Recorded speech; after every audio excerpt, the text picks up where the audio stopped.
What's up, guys? Casey here with the Coyote Works channel. Well, I'm getting ready to do a decent little hike back into a cool old homestead that I've been wanting to see for a long time. It's on a piece of private land, but I have permission to hike back in there to it. So yeah, I thought I'd bring you guys along and you can explore it with me. So I've got a few pieces of my typical little hiking gear with me and tools for survival, just a few of the trail items that I like to have with me along the way. But I'm super stoked about getting to check out this old homestead. There's some snow on the ground, but it's actually warmed up a little bit above freezing right now, which is really not fantastic for me. Truth be told, I'd actually rather it stay down around freezing and keep the ground hard. There's been snow, so there's moisture in the ground, so if it gets much above freezing, the ground's gonna get really sloppy and muddy, which is not my favorite thing to deal with. But hey, I'm excited to see that homestead, so whatever is will be. All right, look at this. Got a couple of sets of coyote tracks in here. Looks like they might have been following a deer. See, we got a deer print there, coyote prints there, coyote. All right, so we're gonna have to cross this pretty significant little canyon here. So yeah, we'll have to be careful about picking our way through this.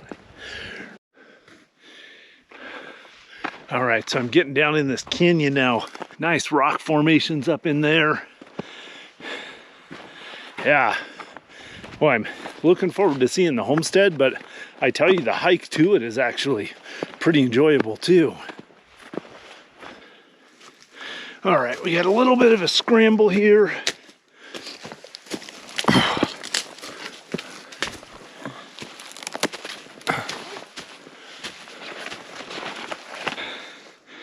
All right, so we just scrambled up that hill. I was checking out in here to see if there was potentially any pictographs or petroglyphs. It's interesting, this area right here is scratched out by an animal.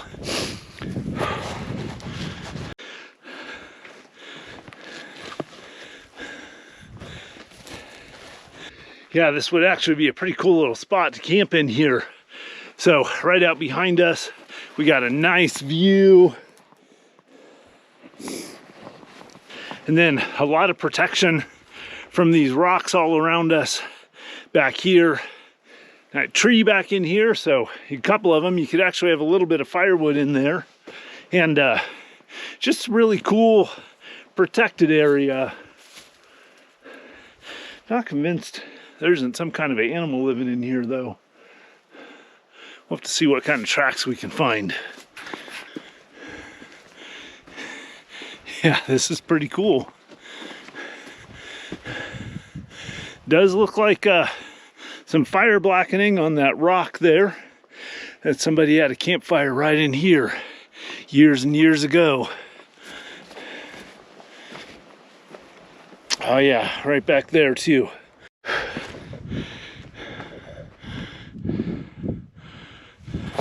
All right, well, we're about another mile from the last time I did a clip, and I see the trees opening up, and looking at this place on the satellite image, it sat out in the middle of an area where they clear cut the juniper trees. So I'm thinking we're probably coming right up on it. Look, can you see it, guys? There it is. Man, it's been a long time coming to see this place. Look at that. That was somebody's life way back in the day. That thing's probably, I don't know, maybe 16 by 20. I don't even know if it's that big. Maybe 12 feet by 16 feet. Somebody's entire life was that house right there. Look at that. And they ate their dinner. Or, yeah, that was a plate, an old porcelain pie plate. They made a pie right in that plate right there. It's fairly intact. I mean, it's definitely degrading. Look how, there must have been a porch off of this side here, because look how high up that door is. Oh yeah, it looks like there's another portion of it that's collapsed already there on the back. We'll go around and check that out.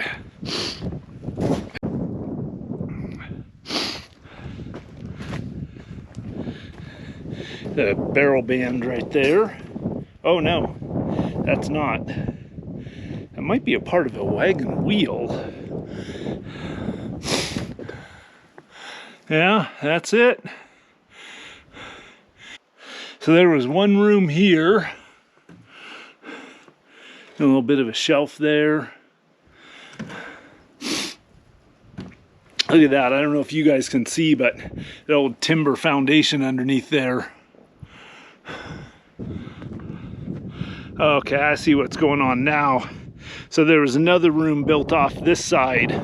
So I bet what's still standing was the original homestead that was built. And then they added this over here, and then they added another addition on the back, which we'll walk around and take a look at.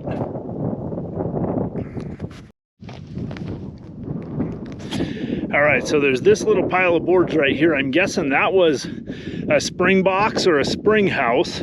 There was probably a little spring here, and that's where they got their water from. That would make sense right there. And it looks like there used to be kind of a meadow down here, spring-fed meadow. And probably after all these junipers grew up in here, the junipers sucked all the water out of the soil and the spring stopped running. But now that they've cut all these junipers down, I bet that spring will come back.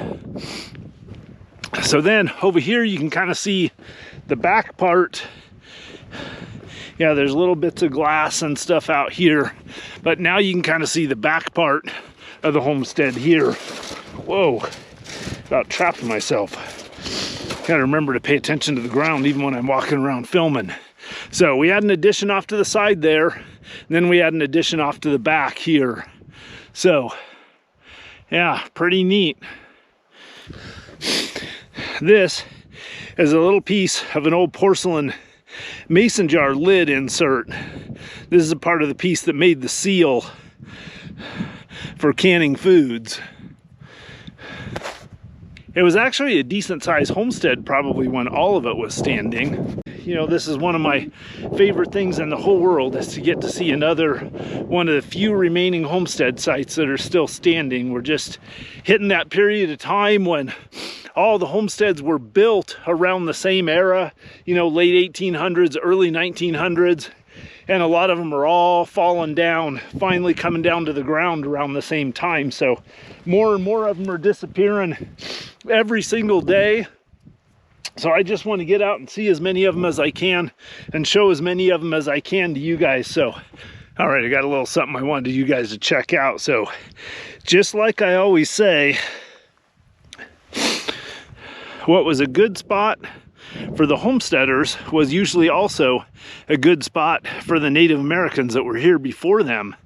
And here's a little piece of jasper that's been worked, probably was used as a little cutting tool, little slicing tool, but this homestead's right on this old spring in here, which would have been a great place for the natives to hunt for probably hundreds of years before the homestead was ever even a thought out here. So yeah, I find that a lot, that right on top of old homestead sites, or actually the old homestead sites are on top of ancient Native American sites too.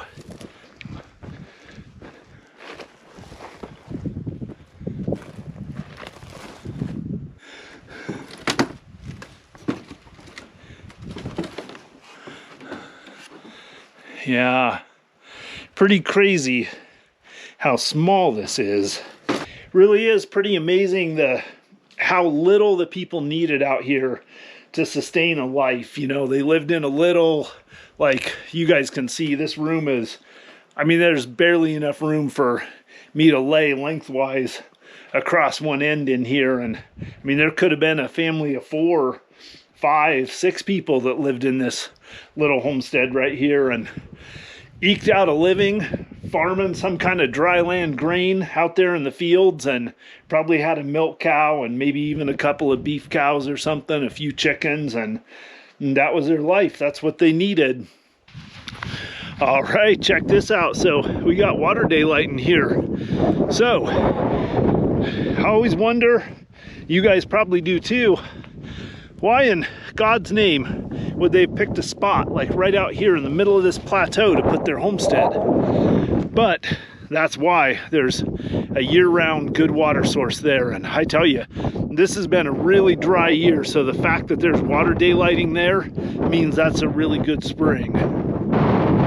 All right, I got something else kind of cool. I don't know if you guys can see see that right there. We got a bunch of those little pieces on the ground here. Let's pick a couple of them up. All right, so look at that.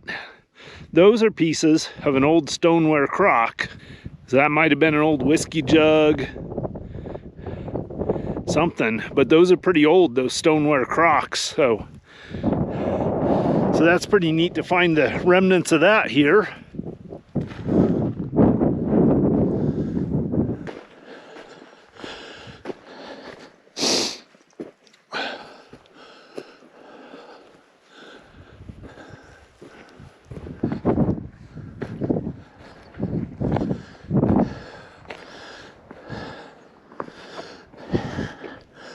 Wow, incredible view out there.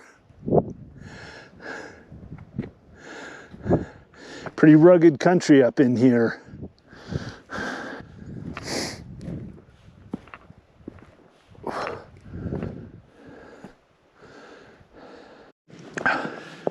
All right, this is very interesting in here. All these rock formations. They look like could be water stained. There could be some fire blackening on them. But man, it is just treacherous in here with the little bit of snow and the ice. Crossing this canyon, I think when I went across this morning, I was a lot higher up it where it wasn't so deep. Here, I scaled down a set of cliffs, and now I'm still down, still not to the bottom yet. I was hoping it'd level out a little bit at the bottom. I'd have a little bit easier walking. All right, back at the Jeep.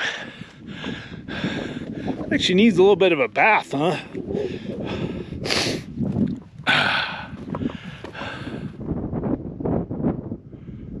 I hope you enjoyed joining me on this hike out here and enjoyed seeing this whole homestead with me. As always, I appreciate your support. Look forward to your comments, your questions, but above all, I look forward to seeing you all on the next adventure. Until then, Coyote Works, out.